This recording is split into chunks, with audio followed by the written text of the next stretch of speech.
next speaker is Chris Adams, and he will be talking about reducing carbon in the digital realm, how to understand the environmental impact of the digital products you build, and take measurable steps to green your stack.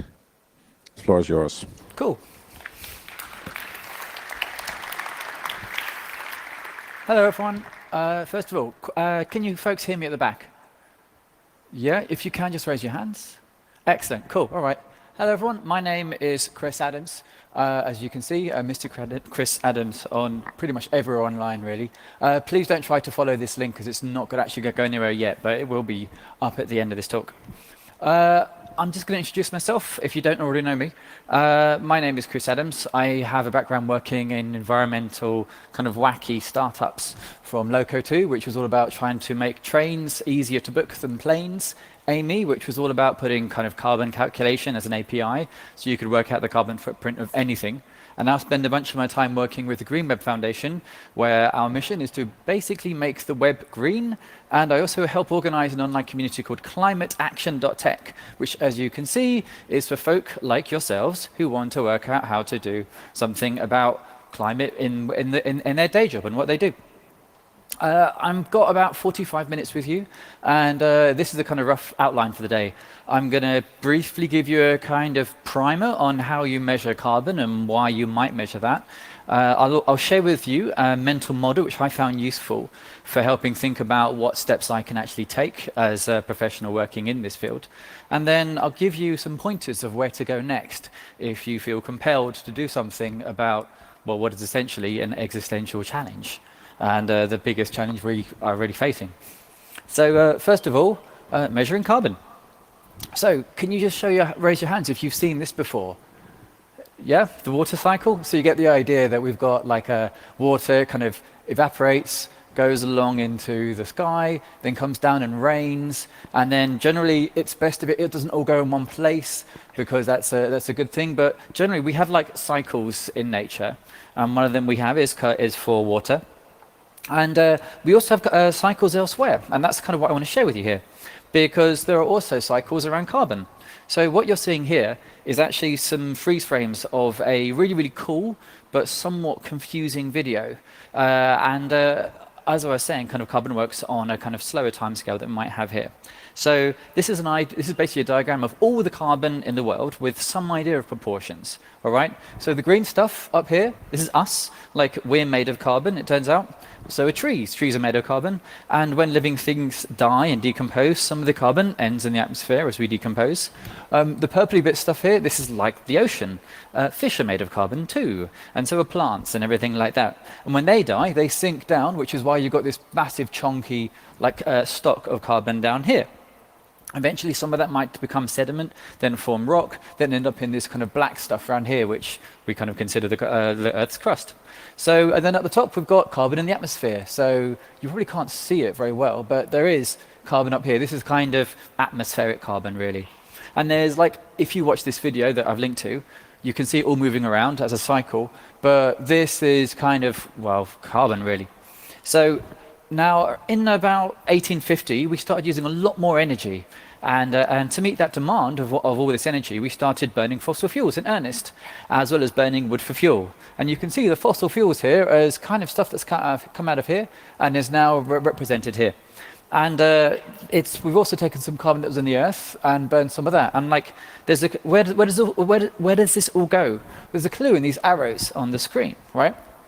Now, if we fast forward to 2017, it looks a bit more like this. You've seen like there's less of this red stuff down here because it's got into here, and because it's circulated all the way around, we've ended up with, well, carbon. We've ended up carbon in other parts of Earth. And in particular, you'll see that we have fewer red dots down here, but we've got a lot more around here, which has kind of pushed some of the carbon higher up here. So this is kind of, if there's one thing I want you to kind of really take away is that when we talk about climate, it's really about carbon, and we need, as an industry, to be able to get good at understanding how to reduce carbon more than anything else if we're going to be thinking about climate. Now, I'll try and break this down to a kind of simple way, which I found really, really useful for this. There's a lady on Twitter. Her name is Professor Julia K. Steinberger. She's awesome. But she has this really nice way. She recently shared this thread on Twitter where she basically explained how she explains kind of climate change to her children who are 4 and 7 years old. And she basically did it this way. She got like a globe, wrapped it in some plastic, and then said, well, this is basically what happens. You understand the idea of being wrapped up and things getting warm and things getting too warm. That's it. And that turned out to be a really effective way for her to do it. And it turned out if kids can get this stuff, then I think we can. And I think it's really, really useful for us to kind of be aware that carbon is actually a thing that we do need to be able to count and track and account for in our jobs. So we've spoken about this at a kind of planetary scale, which isn't all that actionable. But if we were to kind of bring this down to an organizational scale, where most of us might kind of work at a more specific, might be easier for us to act upon, it might look a little bit like this. There are established ways to measure carbon within an organization you work in.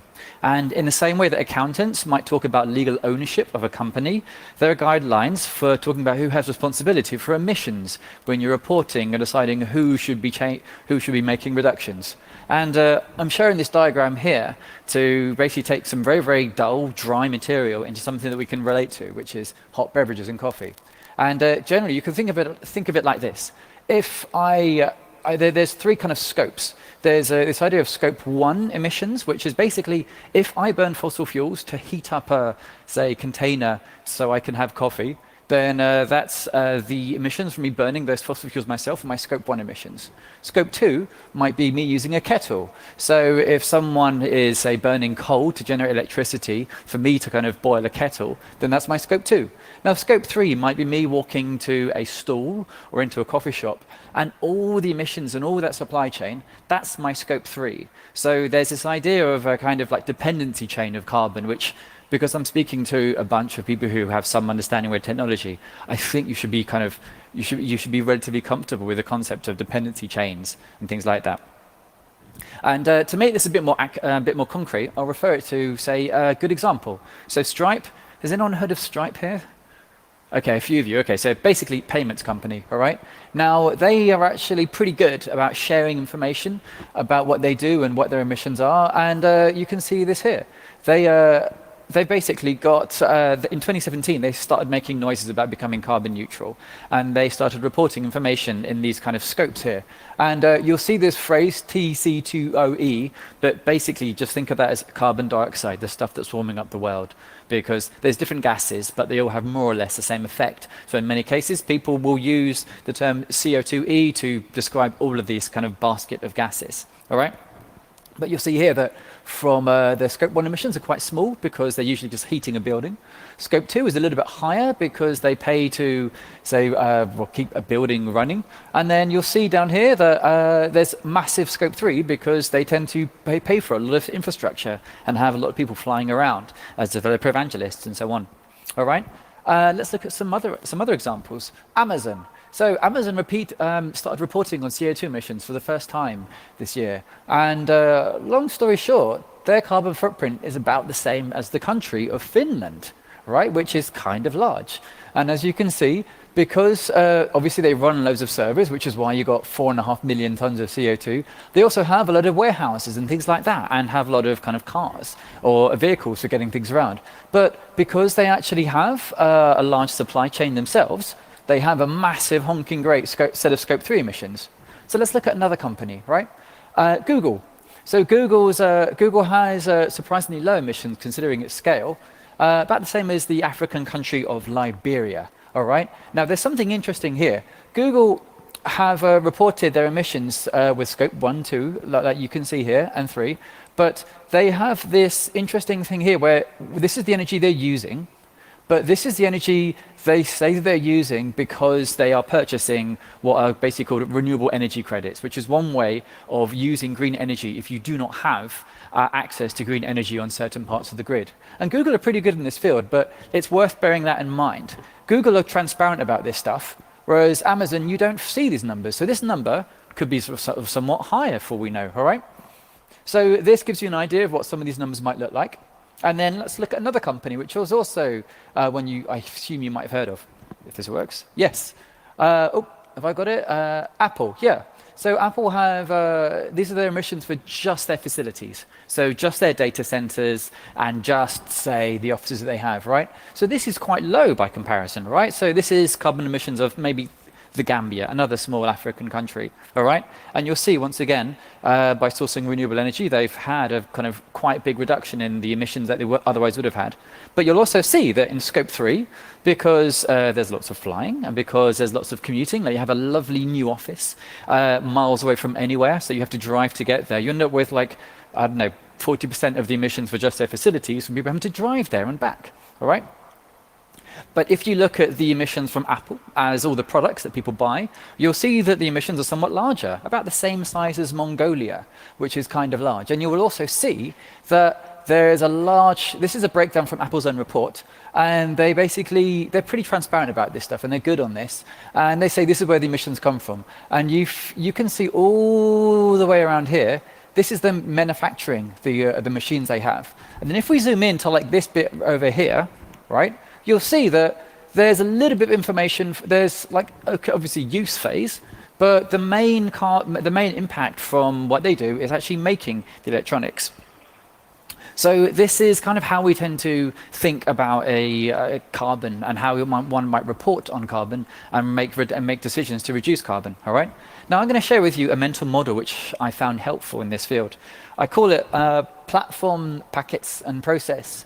And it's generally aimed at taking something which is quite abstract, this scope 1, 2, and 3 thing, to something that you might act upon inside the teams that you work in. And it kind of maps to the kind of groups that you might be working in if you're, say, a front-end developer or a back-end developer or a designer or a product manager. So it kind of tries to map to that. And as you can see, platform might be infrastructure you run. Packets is infrastructure other folk run, like the rest of the internet. And process would be decisions that are made inside your organization that cause there to be emissions. So if you're a large company and you have a massive, say, corporate campus, which is miles away from anyone else everyone has to drive to, then there's going to be a load of emissions from that decision that you actually make. So let's run through this. On that scope 1, 2, 3 thing I shared with you, this is kind of how it maps. And this might look like some of the things, some of the activities you might be involved in that will create emissions. So generally on the platform side, if you're running infrastructure yourself, it'll be scope 2. If it's scope 3, you'll see here. And well, I'll go into the other ones in more detail later. All right. So this is the model that I'm sharing with you today. All right. So let's have a look at platform, infrastructure that you run. There are kind of 3 levers which I'm going to share with you today, which might be of use to you. All right. So basically provisioning, provider, and I'm a bit wary about showing this last one because it's kind of new, the idea of programming languages. And that's partly based on some stuff from yesterday, but also I'm a bit wary about kind of inciting the pitchforks when I share this. But we'll see where we go with this. So provisioning is one lever you might actually have if you build digital products and you run servers, all right?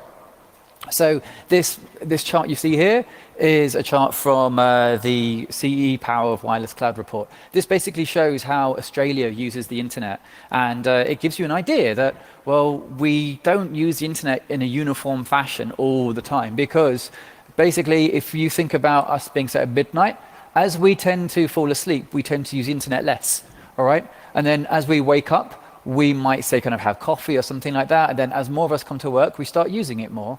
And then later on, we working during the day, then we all go home, but you'll start watching Netflix and things. And then once again, we fall asleep, and then we get to there. So there is a kind of pattern. And if you have any analytics on how your own tools are used or your own services are used, you'll see these kind of waves and patterns in how it works. And this is worth bearing in mind because traditionally when we've had to provision services to support something like a website or a video streaming service, the way that we used to do it was basically buy a big server that could handle the peak usage. And we just accept that because provisioning is quite a difficult kind of, because it's a real pain to do, we just leave this big box idling most of the time in the hope that we could actually hit the serve things at the peak, right? Now, the downside of that is that, well, if we can make this conceptual leap that the cloud and computing is someone else's computer, then it shouldn't be that much of a leap again to realize that computers run on electricity, and we generally burn fossil fuels right now to generate electricity. So in the example we had before, when we had this big box that wasn't being used, we would basically be burning money to pay for capacity we didn't have, but we're also burning fossil fuels and causing emissions one way. Now, we've got better at kind of running infrastructure, all right? So we've had this kind of trend over the last, say, 10 to 15 years to abstract machines away to make them easier to manage. So this might be VMs or containers or dynos or unikernels or whatever you might prefer to use. But in general, the pattern is make something more abstract and then make it easier to spin it up and down in response to demand, all right? This is better because we now have something that looks a bit like this. So we're wasting less, we're burning less money, but we're still burning money, and as a result, we're still burning fossil fuels. Now, there's some new changes in the last few years, which are relatively recent, and we're seeing kind of changes in how we work now, which look and sound are sometimes referred to as like serverless or functions as a service if you work on the back end with servers, right? Now here, this is interesting because we're rewarded for efficient use of compute because we basically pay on a per request basis. So if someone tries to load a page, we pay for specifically that request, and then when we're not using it, theoretically we're paying for nothing, and theoretically things can spin right down. So there's a much clearer mapping between the usage and what you would pay for here. Now, there is a trade-off here, that is that the number of providers that if you want to use some tools like this and have this much tighter mapping, is that we end up with a small number of people who do provide this. So if you want to move to something like this, you generally end up using something like either Microsoft Stacks or Google's or AWS, and this kind of presents us with a kind of awkward problem right now. If we care about climate and we care about basically being able to solve problems as, say, professionals, we end up having to choose two of these three things. So we kind of care about the fossil fuel thing because we're in a climate crisis officially now, right? Well, as of, I think, December, when the EU Parliament declared this.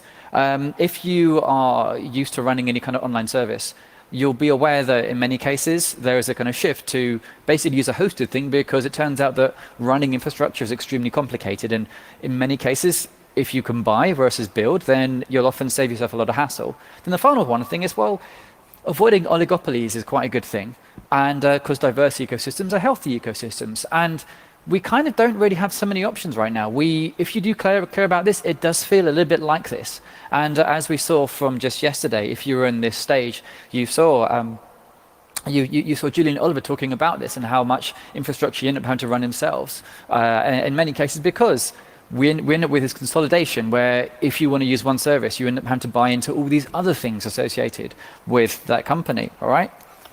So that's one of the trade-offs you might have to think about when it comes to, say, platform and provisioning. Provider is also another decision that might affect it. Now, I did mention in the beginning of this talk that you can basically reduce the emissions from what you do if you use, say, a cloud provider like AWS, just by running it in a different region. So you can see this map here. This is by this person who is basically paid by Amazon to build kind of sketchnotey things. And this is a list of all the data centers. And you'll see the ones with the green leaves, which are marked as kind of sustainable regions. And you'll see on the right-hand side, on the east coast of America, which is around North Virginia, which has traditionally been coal country, that you don't have much of the green regions there. But on the left-hand side, where you see a load of kind of leaves, and that's because on the west coast of America there's a lot more hydro and things like that. So you end up with a kind of a lower CO2 for each kind of unit of compute that you're paying for. So yes, you can reduce the emissions just by switching from one region to another region.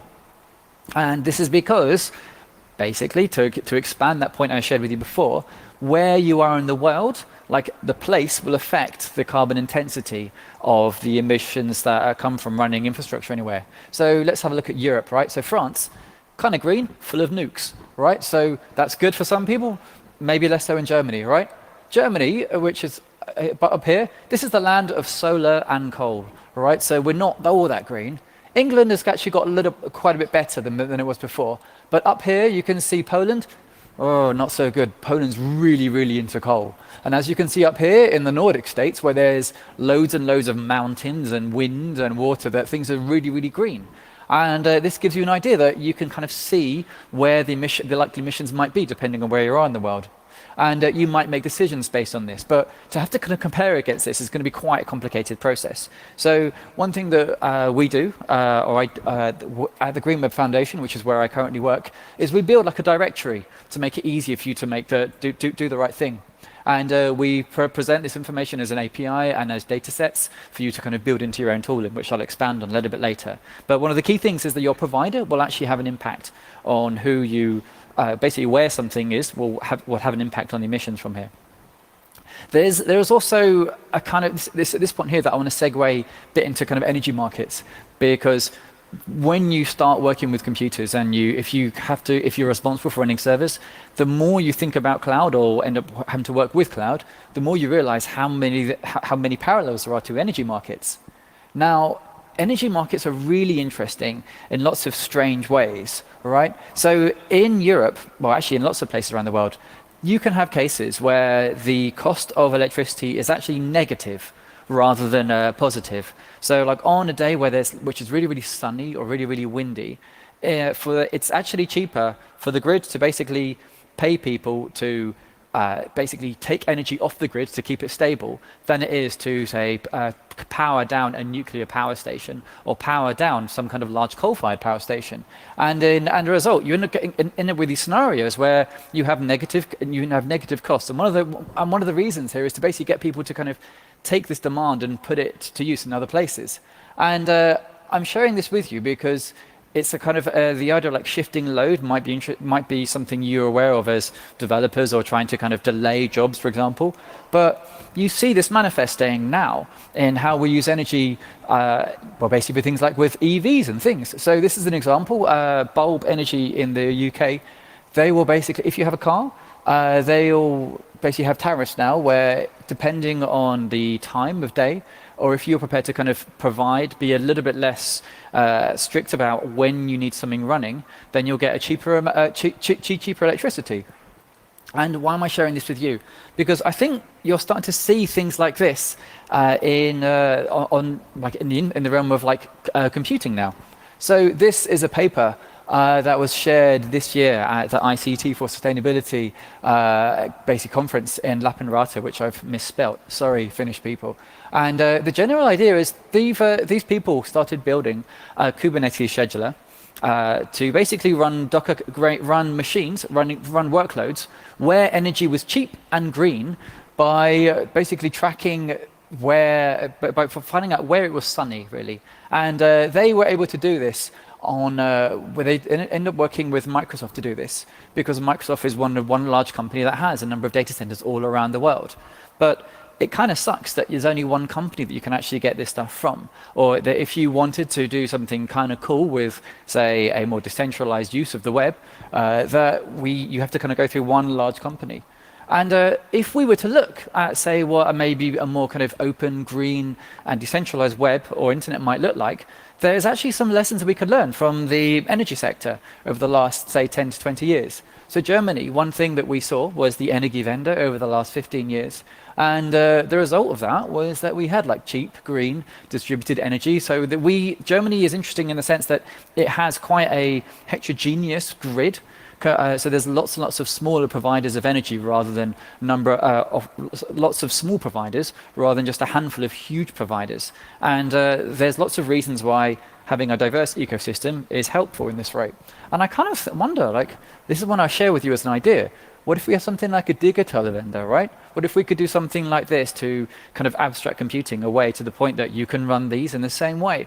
There are companies that are now doing stuff like this right now, and there's one company called Helio Exchange that does exactly this. But the paper I showed you before shows you there's stuff around there. So this may provide a way away from having to rely on just basically an oligopoly and concentrating more power, if we were to kind of be prepared to think a bit more about how we run computing around. So final thing is, this is what I was a little bit worried about sharing, was programming language. So where appropriate, you can actually have an impact here as well, because different languages have different goals, and that can result in reduced emissions from just much more efficient use of resources. So this is Hannes Menet yesterday. He was presenting some work he's been doing on Mirage iOS unikernels. All right, and although you probably can't see it, he was basically making a point that This is how he was running this stuff before. Then when he switched to using unikernels, he saw memory usage and CPU drop massively by just having a kind of better use of the existing resources. So this was like a 25-fold decrease in compute use and a 10 times decrease in like RAM usage. And you see the same things with other computing, other languages. And well, the nice thing is this is recorded now, so you can see it too tomorrow. All right? But there's also papers that talk all about this stuff. So if depending on what your goals might be, there may be certain languages which are really better kind of optimized for the task that you might actually have. Now, does this mean that I'm saying that we should all go out and code everything in OCaml, C, and Rust? No, that's a really, we choose languages for a wide range of reasons, from ecosystem to hiring to like developer happiness. And when you look at a project or a product level, you'll see that these kind of micro optimizations, while they're fun, might not be the most effective way to achieve some emissions reductions, but it's still out there and it's worth being aware of. And also, it's worth thinking about if you are able to kind of think about the entire stack of tools you might be using, then you're kind of doing something like this in many cases if you, say, use like Redis or Nginx or something to serve things. So that's the idea for like platform. Now let's talk about packets. So this is, I've spoken about infrastructure you control. This is infrastructure you do not control, all right?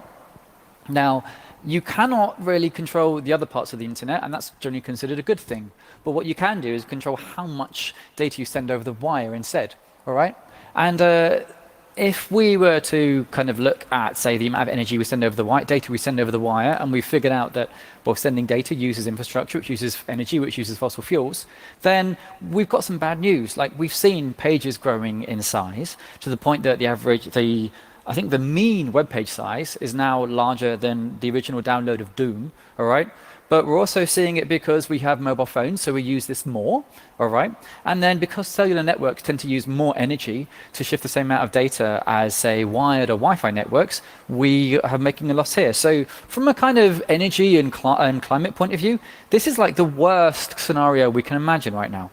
Thankfully, if we think about web page budgets as basically carbon budgets, we realize that we have lots of tools that we can repurpose for carbon reductions. So one example is Google's Lighthouse. It basically runs checks against your page, then it grades you on how well your page is optimized. So what we've been doing at the Green Web Foundation is taken Lighthouse, we forked it, and we made Greenhouse, which was basically the same idea, but it kind of looks at how many resources you run, and then says, well, yeah, climate emergency, folks. Maybe you don't want to get all your stuff from fossil fuels. And there's some other things from here. We're also working to make it kind of work out the carbon footprint from this because these numbers exist, but that's further down the line. But you can also see that I'm referring to the ethical web principles here. If you care about this, as a professional, this is something the creators of the web are now saying and giving you license to be doing. For you to say, look, I don't want to do this. There is a moral argument for doing this. And if I want to build the web as Tim intended, then you can refer back to these ethical principles now for this. But I will need to share with you that that doesn't mean that we should just like optimize every single web page and that'll be fine, all right? It's worth getting a sense of perspective around this, all right? Video just dwarfs web traffic when we think about designs we might make. Like, to give you some context, this chart is just showing you an idea of usage of like data flows, right? Now, 60% of this basically is just telling us that all the video used and streamed is about 300 kind of megatons of CO2. That's what it was in 2018, which is roughly the carbon footprint of Spain. All right, so all the video, Spain. That's a kind of some numbers you might want to look at. Now, video on demand, like say Netflix and stuff, that's like the country of Chile. Porn, that's like Austria. All right, so these are some kind of like reference points for you to kind of refer to now. All right, and I spoke a bit about process now, and like this is why it's worth thinking about some other things. This is why I also care about kind of making the web a green, because I think it's going to be easier to make the entire internet green than it is to stop people watching porn, basically, which is a statement, I suppose. So I spoke a bit about process and how there are other things you can do outside of computers. All right. So they are, there's two ways I'm going to share this. So there's kind of inward looking at process, like the greening of how we build digital products, all right? This isn't visible to the end users, but it's still a useful thing to do. Now, an example of this is the company called Whole Grain Digital. I really admire them. They're a really, really cool company doing some good stuff on the web. And they are one of the original kind of WordPress agencies. And they basically say, yeah, we do everything with WordPress and green energy. And they started working at their own missions, blogging about this. And what they said was that they know that they looked at these figures and they switched to running on green infra because that was the kind of right thing for them to do. But when they started doing that, they started looking at where else are there emissions in what they do. And they basically looked at it and sort of realized that, oh, wow, a large part of their emissions just comes from travel. And as you can see, office and home energy. And of the travel, around 94% of their emissions came from commuting. So this is why I'm saying that it's more than just playing around with computers and optimizing stuff, all right? So this was kind of useful, and this kind of inspired some of the work at the Green Web Foundation for us to start sharing this. And what we've been doing recently is basically take this model and build some, like, I guess, MVCC, which is, I'm referring to as minimum viable carbon calculator, not the Postgres other kind of acronym there. And we basically built like a simple spreadsheet that was very, very fast to fill out. So people to kind of get an idea of, okay, these are the things I'm paying to run.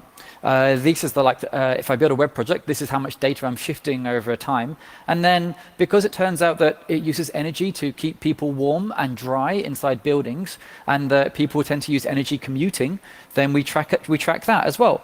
And we do this to give people some figures and get some idea of where they might want to act upon this. Because the current ways that you report on, say, emissions or think about this is like an annual report every year. That's a really, really slow debugging cycle. That means we have like 9 kind of hits of the F5 key before like it's a climate apocalypse. That feels like we should probably do better than that. But this is entirely open. You can link to the template yourself. And we learned some interesting things when we did this. We realized that when we were working on this, because the team were pretty good on commuting, because a lot of them cycled to work, emissions are quite low there. But we also realized that there was actually an argument for changing how we design, say, an existing website. We found that one chunky background video, you know those things that we all hate, right? That had the same carbon footprint as basically the entire team commuting for the entire project, all right? So it's quite easy to make an argument to get rid of that and make a kind of meaningful, measurable reduction there. So these is some of the stuff that we do now in this. The other thing is outward process. So these might be decisions you make that affect the kind of emissions through use or for your end users. And these are going to be much more visible to end users. The example I like to refer to, because I'm a fan of the company, is Fairphone. You folks have heard of Fairphone here, right? Yeah, like they're basically the canonical fair trade smartphone, really. All right, that's the best way to describe them. And they also, there's lots of good things about what they do, but they also share lots of information about their own carbon emissions and what steps they're trying to take to reduce them in a relatively honest way, which is also really good. And because they publish it, we can read it. Now, we've seen trends in electronics over the last, say, 5 or 6 years where we had modular things and we saw a few failed attempts at having like modular smartphones. We've been a shift towards like systems on a chip and stuff like that. So if you are going to do that, that means in some way that having a modular design is a challenge. But it means that if most of the energy or impact on building electronics is coming from basically turning sand into a chip with lots of energy, then we'll need to think about where we might have a way to decouple this from the rest of it, all right, to make the electronics we do have last longer, all right? And this is what Fairphone did. In their own LCA, life cycle analysis report, where they look at the emissions over the entire process, they basically, well, firstly, the actual use is pretty small for this. But, well, you can see here, the emissions were from the production. And the thing they decided to do was make the phone as easy as possible to repair for end users or replace parts of it to make it go from, say, a 5-year product to from a 3-year product to a 5-year product. And this had the impact of reducing the emissions by a measurable figure. And it's a pattern that we might follow ourselves, all right? Now, actually, Fairphone make a real feature of this now, and they talk about this to their to their audience. So they basically say, if you can just upgrade just the camera rather than the rest of the phone that is still kind of working, then you can reduce the carbon footprint over the lifetime by these kind of figures. And I think this is actually worth sharing because it hints that there are options for us to actually be doing something until we can run everything on green power, which would affect these numbers. And I think I've shared with you like a mental model and see how it can be activated. I've spoken a bit about kind of carbon. I'm now just going to give you some steps of where to go next. So, okay, it's 2020, right? And I kind of feel this feels like the table stakes, and I'm really glad that at least one person is taking photos of this. I'd really like it if more of you to take some photos of this and share with your peers, because I think the single most effective thing we can do as communities is stuff like this, all right? We need to kind of make this we need to change the aesthetic about how we build things. So in the same way that we would expect a builder to know about asbestos, and we expect automotive engineers to know about lead poisoning particulates, I think as professionals, we need to know about the impact of carbon in what we do, and that we don't need it to build digital services.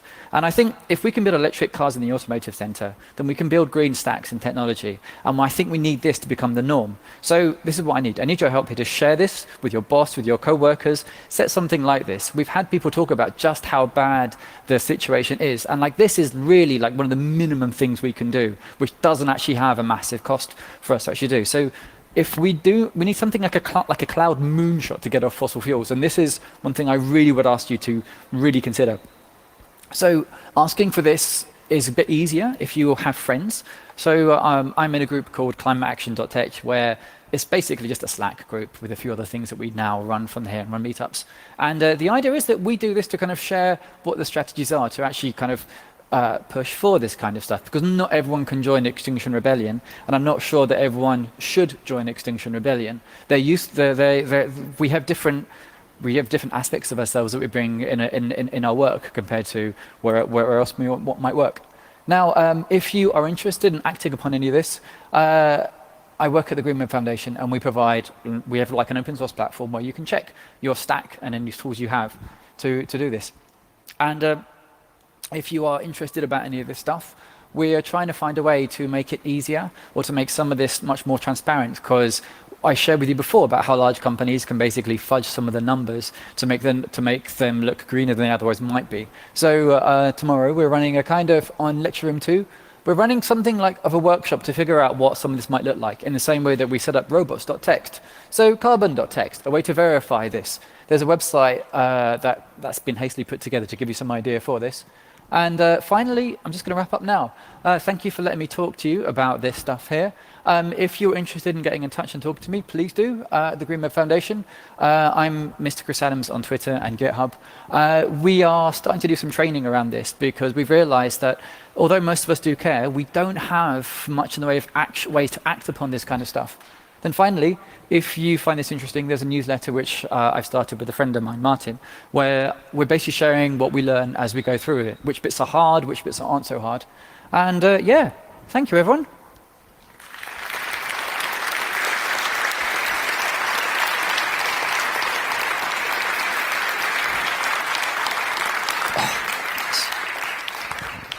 Thank you very much. We do have plenty of time for Q&A. Nonetheless, I would like the Q&A to be high quality. So if when you ask a question, it should be a question. Thanking the speaker is lovely and nice, but don't waste our collective bandwidth on that and do that afterwards on your own. And I don't really care what your name is and what your affiliation is. Just ask a question and make it short and so on. And the first two questions go to the internet. You mentioned the preview for the workshop, Carbon TXT, just now. Yes. Can you already share some strategies how, for example, the Green Web Foundation and other such directories can protect themselves against being abused by companies, for example, through greenwashing? So I think, I think you just need to read some reports about this kind of stuff and get familiar with this. Now, I really apologize that a large punch of this was incredibly dry. There is lots and lots of dry material around this to actually figure this stuff out. I think it's mainly a case of working at what numbers or what questions you might actually have to ask. And I can share a link specifically for the questions that you need to ask. But generally, I think the four things I would look for is if an organization hasn't made a public statement about when they're going to hit zero emissions, if they're not sharing their progress on an annual basis, if they're not sharing how much of their business they get from basically the from fossil fuels right now, then or how much of the business is still involved in extracting fossil fuels from the ground, I think these are the key things. And if they're not using this kind of scoped emissions process, which is a clear thing, or providing numbers, those are the biggest ones. There is a page on that I've got which lists these questions to ask, and I'll share a link to it once I get on the interwebs to link to this. And the second question from IRC, the numbers that you mentioned that the companies themselves publish, can you verify them? And if yes, how? So the thing that you can, that was the other thing, is independent verification is the thing you need to ask for as the final one. Sorry, I've just finally seen where the voice is coming from. It's like the voice of God speaking. Independent verification is very important. All the examples I pointed to had independent verification, usually from a set of companies that do auditing of this kind of stuff. Now, there's a firewall of tedium around this stuff, like that thing where I showed you with Google's numbers being high then low. This is because you need to kind of go into the minutiae of understanding market-based reporting versus location-based reporting. And there's reporting around this stuff. There's like loads of academic literature, but it's just not very accessible to lots of people right now. There need to be more of us who do this stuff. This is partly one of the reasons we want to have something like carbon.txt, was to basically, give people a chance to see this, but also link to the specific documentation they're referring to. So you can ask, okay, so it's nice that you've done this, but where's the third-party verification of this? Or why is the same guy called Trevor being basically audited all of these companies, and like literally it's the same dude who's reported Amazon's and Apple's, and I'm not sure about Google, right? But Trevor's probably a good guy, but the fact that there is only one person doing this is kind of, come on, we know that there are things that you probably don't want to do in this field. Also, in Europe at least, if you want to sell renewable energy, you do need to register this with the government registry, and there is something in the I didn't really talk about in the session. That I'm going to talk about more on carbon.txt, is how to find this and how to look this up. Basically, everything we know about SSL and DNS, you can basically apply that to solve this kind of problem without needing a freaking blockchain, all right? And you can actually find something useful here, right? Like, this data is out there. It's just that we need to be able to know the right questions to ask and make sure that, well, we are running stuff on a green stack rather than a brown stack. Okay. Microphone number 6. State your question. Hello, and thanks for your great I said something about thanking the speaker beforehand. Yes, I know. That's why I said it. I understand you could try to convince people to reduce their carbon emissions. Now, the managers I've been working under are generally good in reducing cost. Do you think it would help to translate carbon emissions into cost and have this problem solved by the invisible hand? So this is actually the approach that Amazon use, and for some of the spreadsheets that I was showing you before, where we do not have numbers for reported emissions, the best thing you can go on is going to be sector level averages for the carbon intensity of spending £1,000 or €1,000 in a particular area. So you might look at it like that. I kind of feel that there are certain people who really respond to this kind of like cost-based messaging.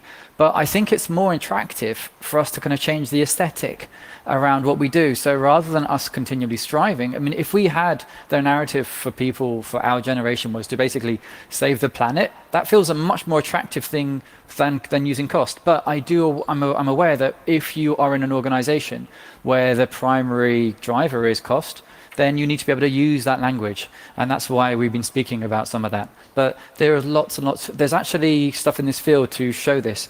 There are organizations that will basically help you quantify the risks from doing nothing versus the cost of action. Because in many cases, when we talk about this, we think that we often use, you hear the phrase, well, what's it going to cost to shift to kind of a green energy, for example? But it's like we pretend there is no cost to inaction when there really, really is. And we've seen just the 5 years, massive changes in the destruction of companies and industries, and hundreds and hundreds of lives as well. So I think that you can use cost for this, but I think it's a bit reductive to only use cost.